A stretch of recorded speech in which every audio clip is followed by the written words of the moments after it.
கிறிஸ்துவுக்குள் அன்பான தேவனுடைய பிள்ளைகளே, இயேசுவின் நாமத்தில் உங்கள் அன்போடு வாழ்த்துகிறேன்.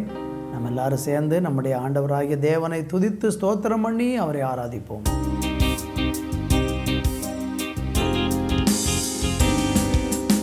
அத்திமரம் துளிர் விடாமல் போனாலும், திராட்சை செடி பலன் கொடாமல் போனாலும், அத்திமரம் துளிர் விடாமல் போனாலும், திராட்சை செடி பலன் கொடாமல் போனாலும், கர்த்தருக்குள் மகிழ்ச்சியாயிருப்பே, என் தேவனுக்குள் களி கூறுவே.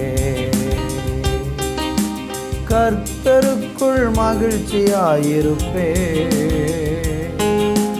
தேவனுக்குள் களி கூறுவே. ஒலிவு மரம் பலனற்று போனாலும், வயல்களிலே தானியமின்றி போனாலும், ஒலிவு மரம் பலனற்று போனாலும், வயல்களிலே தானியமின்றி போனாலும், நான் கர்த்தருக்குள் மகிழ்ச்சியாயிருப்பேன், எம் தேவனுக்குள் களி கூறுவே. நான் கர்த்தருக்குள் மகிழ்ச்சியாயிருப்பேன், எம் தேவனுக்குள் களி கூறுவே. அத்திமரம் துளிர் விடாமல் போனாலும், திராட்சை செடி பலன் கொடாமல் போனாலும், கர்த்தருக்குள் மகிழ்ச்சியாயிருப்பே, என் தேவனுக்குள் களி கூறுவே. நான் கர்த்தருக்குள் மகிழ்ச்சியாயிருப்பே, என் தேவனுக்குள் களி கூறுவே. ஆண்டவரே, உங்கள் சமூகத்தில் எல்லாமே இழந்து போன ஒரு சூழ்நிலையில், தவிக்கிற சூழ்நிலையில், கண்ணீரின் சூழ்நிலையில் எல்லாமே இழந்து போனாலும் உங்கள் அன்பு எங்களை விட்டு விலகாது. நீர் மாறாத தெய்வமாக எங்கள் கூடவே இருந்து எங்களை ஒவ்வொரு நாளும் நீங்கள் அருமையாக நேசித்து வருகிற உங்களுடைய நல்ல கிருபைக்காக ஸ்தோத்திரம். ஒவ்வொருவர் மேலும் உடைய கிருபை உண்டாகட்டும். இந்த நிகழ்ச்சியை பார்க்கிற உடைய பிள்ளைகள் மேலே தேவனுடைய ஆறுதலையும் சமாதானத்தையும் கட்டளையிடும். இயேசுவின் நாமத்தில் பிதாவே, ஆமேன், ஆமேன்.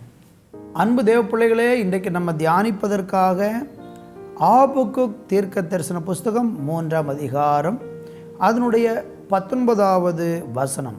ஆண்டவராகிய கர்த்தர் என் பலன், அவர் என் கால்களை மான்களை போலாக்கி உயரமான ஸ்தானங்களில் என்னை நடக்க பண்ணுவார்.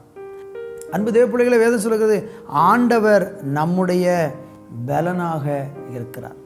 நமக்கு ஆண்டவர் பலன் கொடுத்திருக்கிறார். இந்த பூமியில் வாழ்வதற்கு நமக்கு ஆண்டவர் பலன் கொடுத்திருக்கிறார். ஆனால் அதை தாண்டி ஒரு பலன் நமக்கு தேவை. அது என்ன பலன் என்றால், கர்த்தர் நம்முடைய பலனாக இருக்கிறார். அந்த பலன் யாருக்கு கிடைக்குமாம்? நீங்கள் யாத்திரா புஸ்தகம் 15ஆம் அதிகாரம் 2ஆம் வசனத்தை படிக்கும்போது, கர்த்தர் என் பலனும் என் கீதமுமானவர், அவர் எனக்கு இரட்சிப்புமானவர், அவரே என் தேவன் என்று சொல்லப்பட்டிருக்கிறது. அப்போ இந்த பூமியில் வாழ்வதற்கு நமக்கு இயற்கையாகவே சரீரத்தில் ஒரு பலன் உண்டு. ஆனால் அதை தாண்டி ஒரு தெய்வீக பலன் இந்த நாட்களில் நமக்கு தேவை. அங்கே சொல்லப்பட்டிருக்கிறது கர்த்தர் என்னுடைய பலன் என்று சொல்லப்படுகிறதை நம்ம பார்க்கிறோம். அப்போ ஆண்டவர் நமக்கு பலனாக இருந்தால், ஆண்டவருடைய பலத்தை நம்ம நாடி வாழ்ந்தால், நிச்சயமாக நம்முடைய கால்களை ஆண்டவர் மான்கள் கால்களைப் போல என்ன செய்வாராம்? உயரமான ஸ்தலங்களில் நம்மளை நடக்க பண்ணுவாராம். ஒரு மனுஷன் தன்னுடைய சொந்த பலத்தை நம்பாமல், தன்னுடைய சொந்த திறமையை நம்பாமல், கர்த்தர் என்னுடைய பலன், நான் நிற்பது அவருடைய பலன், நடப்பது அவருடைய பலன், நான் செய்வது எல்லாமே ஆண்டவருடைய பலன் என்று ஒரு மனிதன் கர்த்தரை நம்பி அவருடைய பலத்தை சார்ந்து கொண்டான் என்றால் அந்த மனுஷனை ஆண்டவர் என்ன செய்வாராம்? உயரமான ஸ்தானங்களில் மான்கள் கால்களை போல் அவன் கால்களை ஆண்டவர் மாற்றி உயர்ந்த ஸ்தானங்களில் கொண்டு போவாராம்.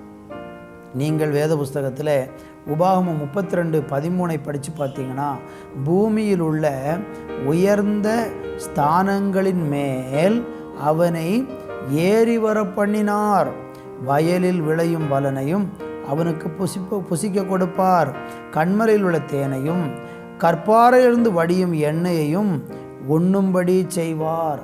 அப்போ மான்கள் கால்கள் போல ஆண்டவர் நம்மளை ஆக்கி என்ன செய்வாராம்? உயர்ந்த ஸ்தானங்களில், அதுவும் வேதம் அழகாக சொல்லுறது, பூமியில் உள்ள உயர்ந்த ஸ்தானங்களில் அவனை ஏறி வர பண்ணுவாராம். நீங்கள் கர்த்தரை பலமாக கொண்டு வாழ தீர்மானிச்சிங்கன்னா இந்த பூமியில் பல உயர்ந்த ஸ்தானங்களை கர்த்தர் கொடுப்பார். இன்றைக்கி அநேகரால் மிதிக்கப்பட்டு ரொம்ப தாழ்த்தப்பட்ட நிலையில் நீங்கள் இருக்கீங்கன்னா கர்த்தர் உங்களை உயர்த்துவார். எப்போ? கர்த்தரை நீங்கள் பலனாய் கொள்ளும்போது அது ஆண்டவர் உங்களுக்கு செய்வார். கர்த்தருக்கு மகிமை உண்டாவதாக. எனவே இந்த நாட்களிலே நீங்கள் கர்த்தரை உங்களுடைய பலனாக கொள்ள வேண்டியது அவசியம். கர்த்தர் தான் என்னுடைய பலன்னு நீங்கள் அறிக்கை செய்யணும். கர்த்தர் தான் என் பலன் என்று நீங்கள் உறுதியாக நம்பணும். அப்படி நம்பி அந்த தேவ பலத்தை நீங்கள் சார்ந்து கொண்டால் கர்த்தர் என்ன செய்வாராம்? உங்களுக்கு பலனை தந்து அவர் ஆசீர்வதிப்பாராம். நீங்கள் ஏசாயா தீர்க்க தரிசனம் 40ஆம் அதிகாரம் 29 31 வரை படித்து பார்த்தீங்கன்னா அந்த கர்த்தருடைய பலன் யாருக்கு உண்டாகுமா பாருங்கள். சோர்ந்து போகிறவனுக்கு அவர் பலன் கொடுத்து சத்துவம் இல்லாதவனுக்கு சத்துவத்தை பெருக பண்ணுவார். அந்த கர்த்தருடைய பலன் சோர்ந்து போய் இருக்கிறவங்களுக்கு தாங்கலாக இருக்கும். இன்றைக்கி நீங்கள் சோர்ந்து போய் இருக்கிறீங்கன்னா கர்த்தருடைய பலத்தை சார்ந்து கொள்ளுங்க. அவர் உங்களுக்கு சத்துவத்தை தந்து உங்களை பலப்படுத்தி ஆசீர்வதிக்க போகிறார். ஜெபம் பண்ணலாமா? நல்ல பிதாவே, இந்த வேலைக்காக நன்றி ஆண்டவரே. சொந்த பலத்தை நம்பி வாழ்ந்து சோர்ந்து போகாமல் கர்த்தருடைய பலத்தை நம்பி ஆசீர்வதிக்கப்பட கிருபை செய்யும். இயேசுவின் நாமத்தில் ஒவ்வொருவர் மேலும் உங்கள் பலன் வந்து அமருவதாக, இறங்குவதாக. இயேசுவின் நாமத்தில் பிதாவே, ஆமேன், ஆமேன்.